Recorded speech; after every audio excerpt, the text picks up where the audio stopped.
Hey guys, Lord Naren White here, the Holy Ghost, the one true God. Back with you with the next video in my series reading The Picture of Dorian Gray by Oscar Wilde. Without further ado, returning to The Picture of Dorian Gray as read by Lord Naren White.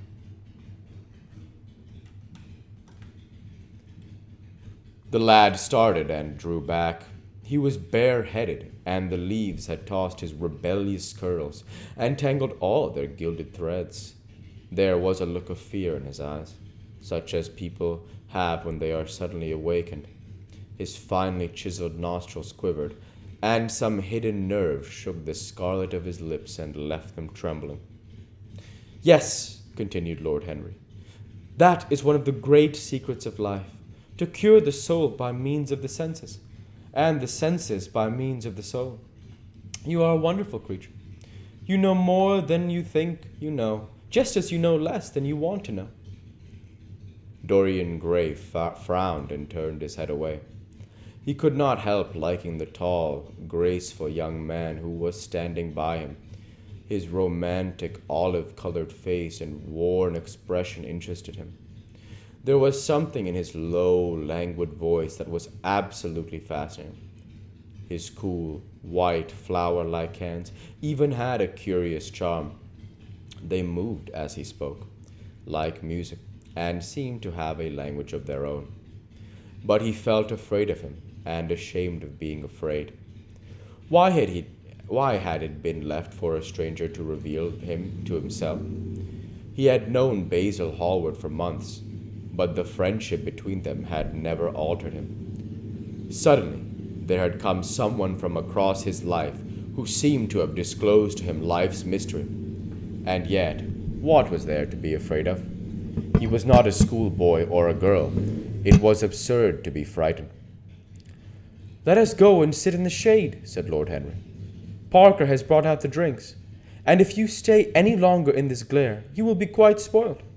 And Basil will never paint you again. You really must not let yourself become sunburned. It would be very unbecoming to you." "What does it matter?" cried Dorian, laughing as he sat down on the seat at the end of the garden. "It should matter everything to you, Mr. Gray." "Why?" "Because you have now the most marvelous youth, and youth is the one thing worth having." "I don't feel that, Lord Henry." "No, you don't feel it now. Someday, when you are old and wrinkled and ugly, when thought has seared your forehead with its lines, and passion branded your lips with its hideous fires, you will feel it. You will feel it terribly. Now, wherever you go, you charm the world. Will it always be so?" "You have a wonderfully beautiful face, Mr. Gray. Don't frown. You have, and beauty is a form of genius, is higher, indeed, than genius, as it needs no explanation. It is one of the great facts of the world, like sunlight or springtime, or the reflection in dark waters of that silver shell we call the moon. It cannot be questioned. It has its divine right of sovereignty. It makes princes of those who have it. You smile. Ah, when you have lost it, you won't smile. People say sometimes that beauty is only superficial. That may be so, but at least it is not so superficial as thought. To me, beauty is the wonder of wonders. It is only shallow people who do not judge by appearances. The true mystery of the world is the visible, not the invisible.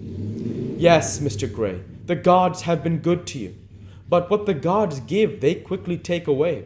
You have only a few years in which really to live. When your youth goes, your beauty will go with it, and then you will suddenly discover that there are no triumphs left for you, or have to content yourself with those means of triumphs that the memory of your past will make more bitter than defeats.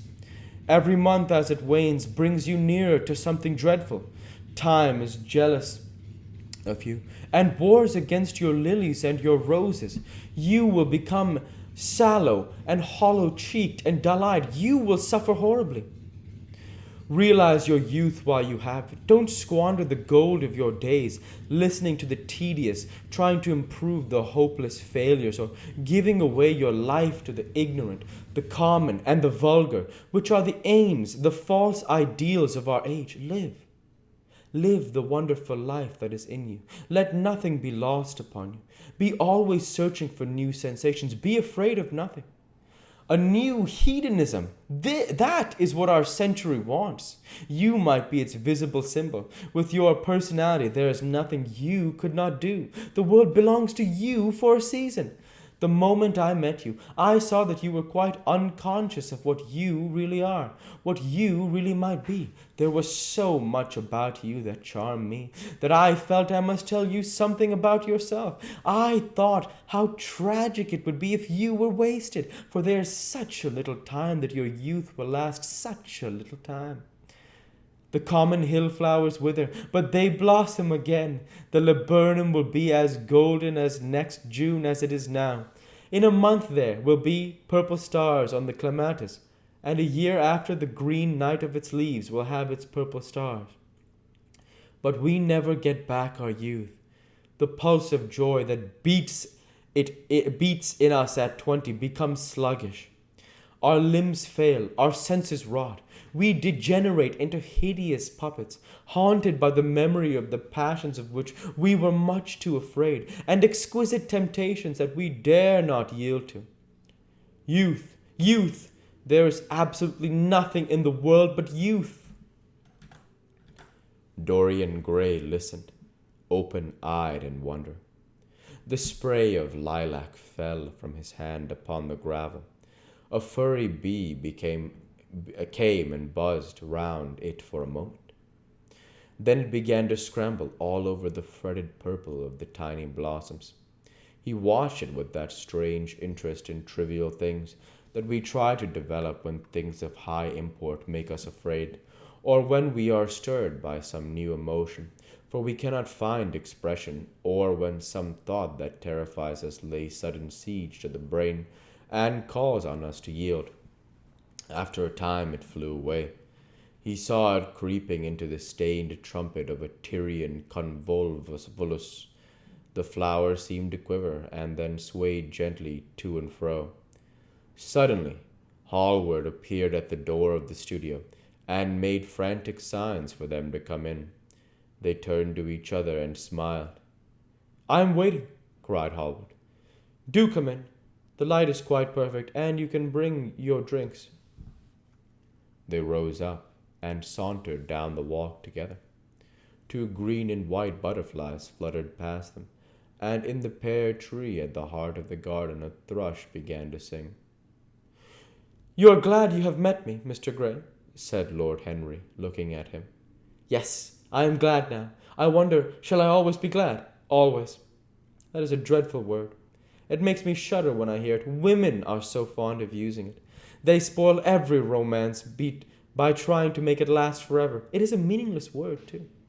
The only difference between a caprice and a lifelong passion is that the caprice lasts a little longer." As they entered the studio, Dorian Gray put his hand upon Lord Henry's arm. "In that case, let our friendship be a caprice," he murmured, flushing at his own boldness, then stepped upon the platform and resumed his pose. Lord Henry flung himself into a large wicker armchair and watched him. The sweep and dash of the brush on the canvas made the only sound that broke the stillness, except when Hallward stepped back now and then to look at his work from a distance. In the slanting beams that streamed through the open door, the dust danced and was golden. The heavy scent of the roses seemed to brood over everything. After about a quarter of an hour, Hallward stopped painting, looked for a long time at Dorian Gray, and then for a long time at the picture, biting the end of one of his huge brushes and smiling. "It is quite finished," he cried, at last. And stooping down, he wrote his name in thin vermilion letters on the left-hand corner of the canvas. We'll go ahead and stop there for this week. As usual, I want to say thank you for watching, and I hope you enjoyed. Please like, comment, and subscribe, as it greatly helps the channel. Light be with you all. Take care, and thanks again.